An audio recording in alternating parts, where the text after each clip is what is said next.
Okay, we're recording.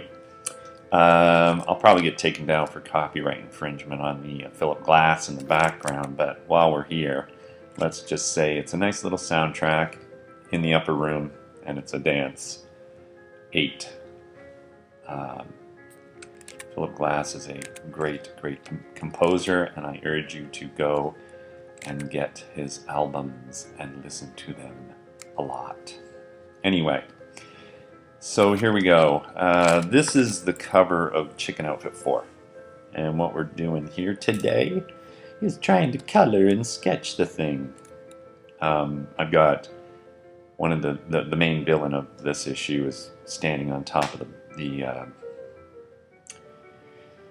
logo and the subtitle. Because what I'm trying to achieve here with Headcast in the background and the two main characters in the front, or the two other characters in the foreground, is to give it kind of a depth that it's starting to come out of the page. It's starting to become reality. Okay.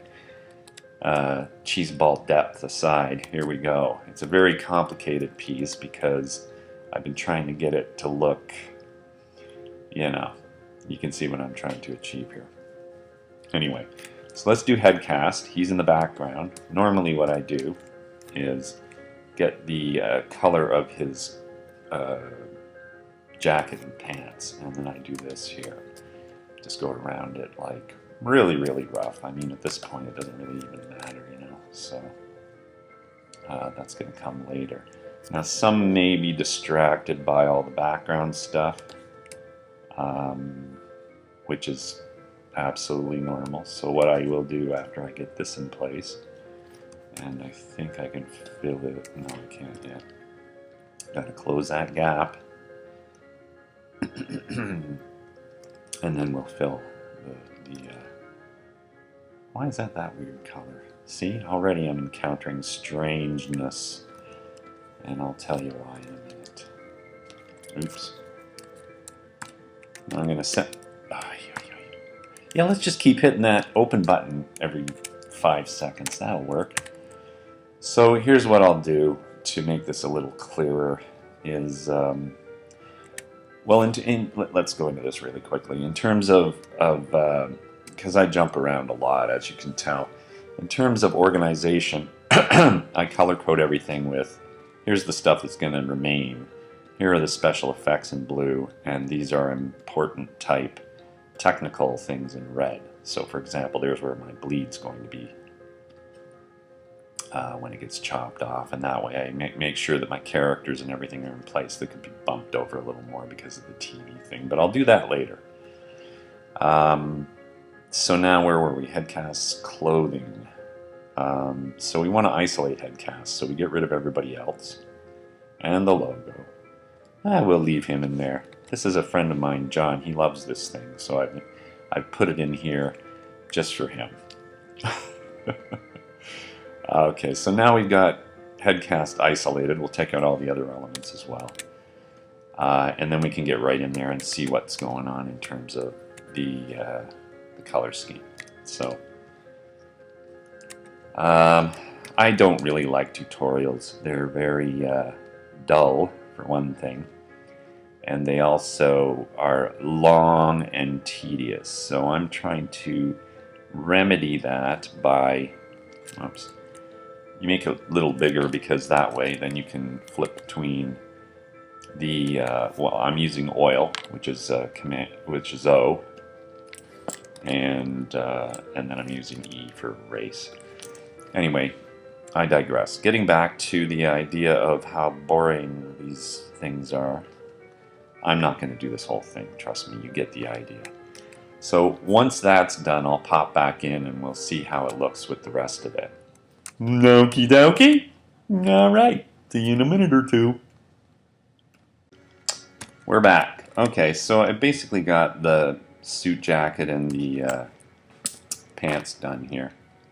It looks a little broken because I'm not going to draw the entire character behind the other characters because honestly, I don't have a team of artists, so it's basically, this is what you get. This is what it, as long as it looks the way that I want it to look when it's done, that's what really matters. Or at least as close to humanly possible as whatever.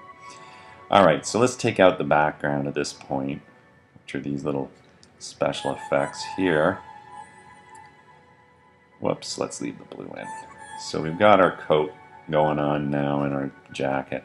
Now I'm going to show you my magical secret spice. Oh, first of all, let's make sure there's no outer bleeding on this. Just make sure that I'm a real stickler for this kind of shit because I gotta tell you, you can tell. Like if you reading it in print, it might blur it a bit, but on digital, you gotta be really quite. Now I don't know how to use the cleanup brush on this, I should admit. These are just my techniques. I don't expect them to be correct.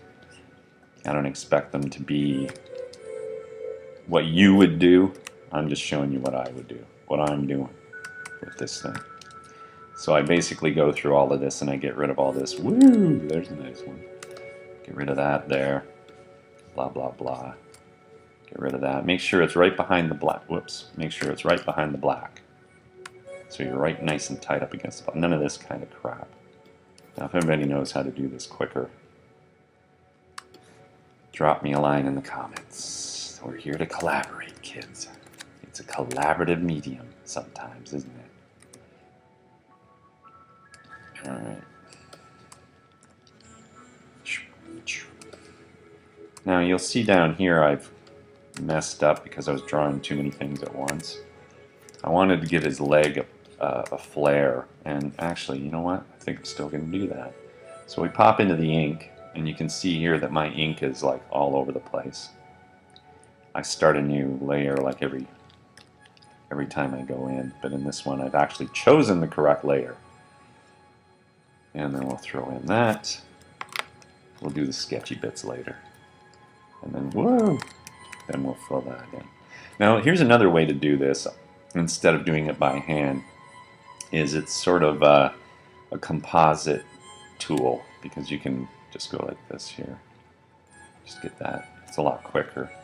Now that is Shift. I don't know what it is in terms of a key command. But anyway, that's how you can get that done. Okay, so his suit's pretty much done at this point. Now, my secret sauce, my secret spice. And the way that we do this, and this is nothing new, folks, for anybody who's done collage or some kind of...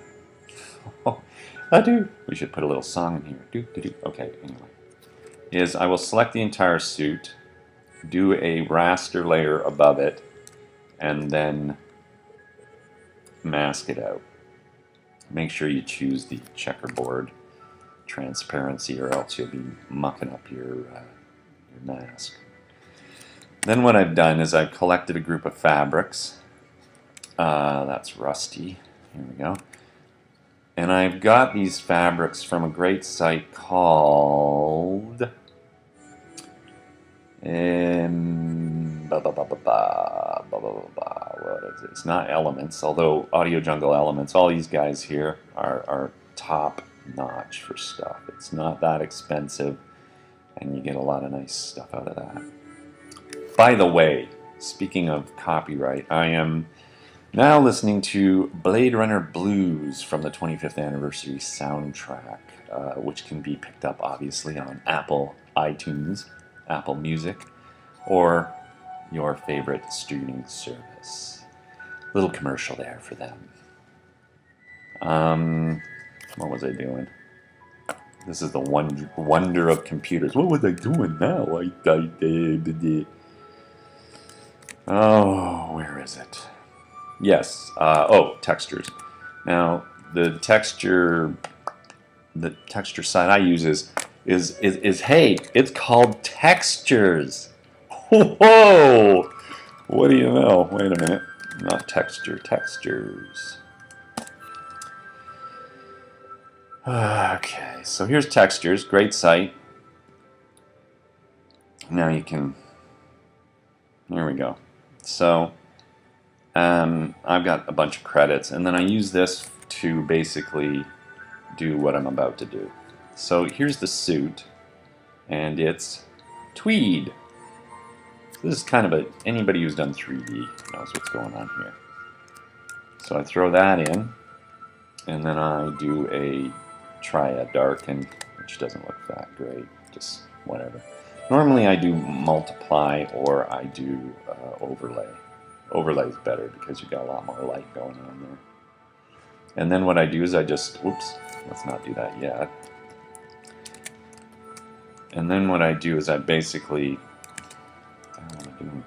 there we go, is put the texture over top of. What I've done is duplicate the layer many times, but I've made it smaller so that the detail on the suit isn't like, it's a little more proportionate. Alright, so the detail on the suit is a little more proportionate rather than you know, having these giant tweed marks all over the guy. So there we go, you match that up. We'll flatten these. And of course your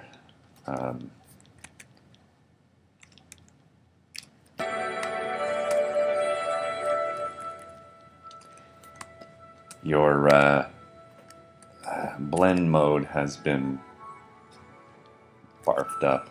There we go.